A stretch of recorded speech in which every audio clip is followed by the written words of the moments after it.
Master جی شو میں خوش آمدید دوستو۔ آج کی کہانی ایک بے روزگار نوجوان کی کہانی ہے۔ آئیے یہ کہانی اسی کی زبانی آپ تک پہنچاتے ہیں۔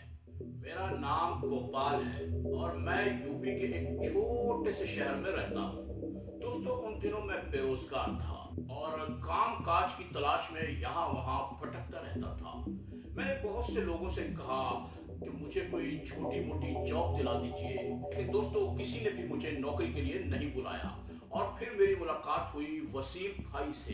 وسیم بھائی میرے ایسے دوست تھے جنہیں میں ایک ہمدرد اور سچا انسان سمجھتا تھا۔ میں نے وسیم بھائی سے کہا کہ میرے حالات بہت ہی مشکل سے گزر رہے ہیں، مجھے کہیں کوئی چھوٹی موٹی جاب دلا دیجیے۔ وسیم بھائی نے حامی بھر لی اور پھر ایک دن مجھے وسیم بھائی کی کال آئی کہ اپنی نوکری کے لیے شہر کے ایک خیراتی ہسپتال میں پہنچو۔ دوستو میں اسپتال میں پہنچا تو وسیم بھائی دروازے پر ہی میرے منتظر تھے۔ وہ مجھے لے کر اسپتال کے اندر چلے گئے اور پھر اسپتال کے ایم ایس کے کمرے کے سامنے لے جا کر بولے، اندر جاؤ اور ایم ایس صاحب سے اپنی نوکری کے لیے بات کرو۔ میں کچھ ہچکچا رہا تھا مگر وسیم بھائی نے کہا، گھبراؤ مت، یہ نوکری تمہیں ضرور مل جائے گی۔ آج مردہ خانے میں ڈیوٹی کی یہ پہلی رات تھی۔ میرے دل میں کچھ عجیب قسم کے خیالات اٹھ رہے تھے اور ذہن میں ایک نامعلوم سا خوف بھی موجود تھا۔ دوستو میں نے یونیفارم پہنی اور مردہ خانے کے باہر بنے ہوئے کیبن میں اپنی ڈیوٹی دینے کے لیے جا پہنچا، مگر میں نے خوف کو جھٹک دیا، اپنے کیبن میں گیا۔ دوستو یہ مردہ خانہ اسپتال کے ایک ویران گوشے میں بنا ہوا تھا اور میرے کیبن میں بھی روشنی کچھ کم تھی۔ میں نے اپنے ذہن سے تمام خوف کو جھٹک دیا، اپنی ڈیوٹی پر بیٹھ گیا۔ میرے ذہن میں عجیب و غریب قسم کے خیالات آنے شروع ہو گئے۔ میں نے اپنے خیالات کو جھٹکنے کے لیے جیب کو ٹٹولا، بیڑی کا پیکٹ نکالا اور ایک بیڑی کو سلگا کر کش لینے لگا۔ ابھی میں نے بیڑی کے 2 کش ہی لیے ہوں گے کہ مجھے مردہ خانے کے اندر کسی کے چلنے کی آواز سنائی دی۔ قدموں کی آواز سن کر پہلے تو خوف کی ایک لہر میرے ذہن پر چھا گئی، لیکن میں نے اپنے آپ کو سنبھالا، ہمت کی اور مردہ خانے کا دروازہ کھولا اور اندر داخل ہوا۔ دوستو مردہ خانے کے اندر اندھیرا تھا۔ میں نے دیوار ٹٹول کر بجلی کا سوئچ تلاش کیا۔ جیسے ہی میں نے بجلی کا سوئچ دبایا، کمرے میں روشنی پھیل گئی۔ بہت سے اسٹریچر موجود تھے جن پر لاشیں سفید رنگ کی چادروں سے ڈھکی ہوئی تھی۔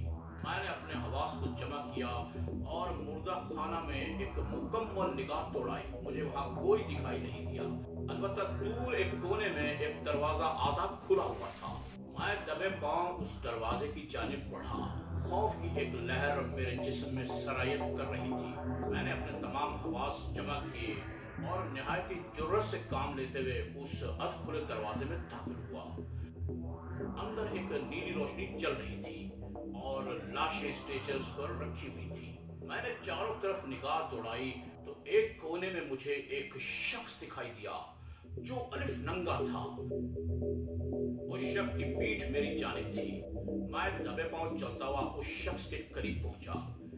میں نے اپنا ہاتھ اس شخص کے کندھے پر رکھنا چاہا، پیچھے سے ایک ہاتھ میرے کندھے پر رکھا گیا ہو۔ ایسا لگا جیسے بجلی کا کرنٹ میرے سارے جسم میں دوڑ گیا ہو۔ میں خوف سے پتھرا رہا تھا مگر ہمت سے کام لیتے ہوئے میں نے واپس مڑ کر دیکھا، وہاں وسیم بھائی کھڑے مسکرا رہے تھے۔ مجھے دیکھتے ہی بولے، دوست آدھی رات کے وقت مردہ خانے کے اندر مت آیا کرو۔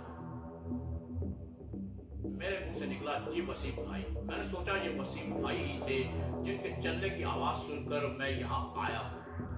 میرے علم کے مطابق وسیم بھائی اسی اسپتال میں ہی نوکری کرتے تھے۔ وسیم بھائی نے مجھے کہا، جاؤ اور جا کر اپنے کیبن میں ڈیوٹی کرو۔ میں واپس آیا، اپنے کیبن میں بیٹھ گیا۔ پوری رات میرا ذہن عجیب بے چینی میں گرفتار رہا۔ میں بیڑی پر بیڑی پیتا رہا اور پھر صبح ہو گئی۔ صبح جب میں اپنے کیبن سے نکل کر گھر کی طرف جا رہا تھا، ایم ایس صاحب اسپتال میں داخل ہوئے۔ مجھے دیکھتے ہی مسکرائے اور بولے، ہیلو ینگ مین، کیسی رہی پہلی رات؟ سر رات تو گزر گئی لیکن میں خامخواہ ڈر گیا تھا۔ وہ وسیم بھائی تھے۔ کون وسیم بھائی؟ کیا وہ وسیم بھائی رات آئے تھے؟ وسیم بھائی آئے تھے؟ کہاں؟ مردہ خانے میں۔ انہیں کچھ کام تھا۔